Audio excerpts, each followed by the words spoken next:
एक गांव में दो दोस्त रहा करते थे, रीना और पिंकी।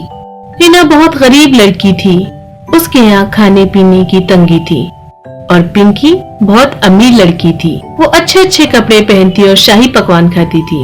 एक दिन नदी के किनारे बैठकर एक दूसरे से बात कर रहे थे। वो बातें कर ही रहे थे कि अचानक वहाँ पर एक छोटा सा परिंदा उड़ता हुआ आया और पानी में गिर गया। रीना और पिंकी हैरान होकर एक दूसरे को देखने लगे। रीना ने कहा, अरे हमें इस परिंदे को बचाना चाहिए। पिंकी, छोड़ो भी, आए दिन ऐसे सारे परिंदे गिरते और मरते रहते हैं। रीना का मन नहीं माना और उसने पानी में छलांग लगा दी। जैसे ही वो पानी में उतरती है, वो एक अलग ही दुनिया में पहुंच जाती है।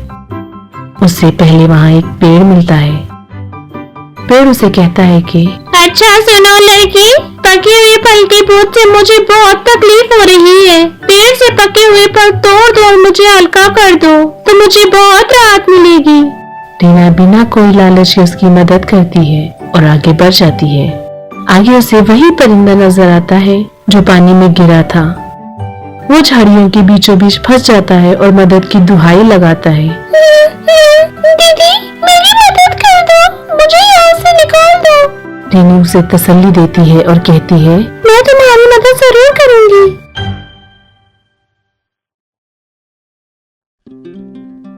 एक बूढ़ी औरत चुपके से सब देखती है कि रीनू सबकी मदद कैसे कर रही है।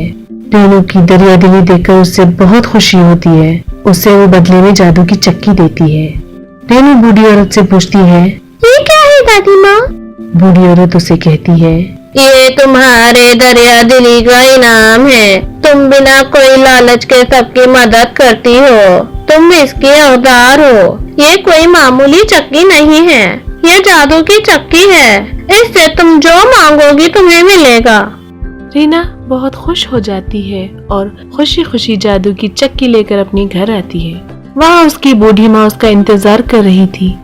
जैसे ही वो घर आती है, उसकी माँ उससे पूछती है, ये चक्की क्यों ले आई बेटी?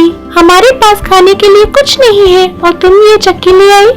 रीना कहती है, माँ, ये जादू की चक्की है, इससे हम कुछ भी मांग सकते हैं। चक्की और चक्की, हम है भूखे, हमें खाने के लिए दाल दे दे।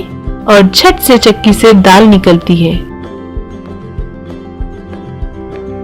दाल जब तक निकलती है तब तक रीना उस पर लाल कपड़ा नहीं डालती।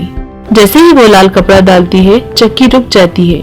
वो घर के लिए कुछ दाल रख लेती है और बाकी की दाल बेच देती है। ऐसे ही करते करते वो अमीर हो जाती है।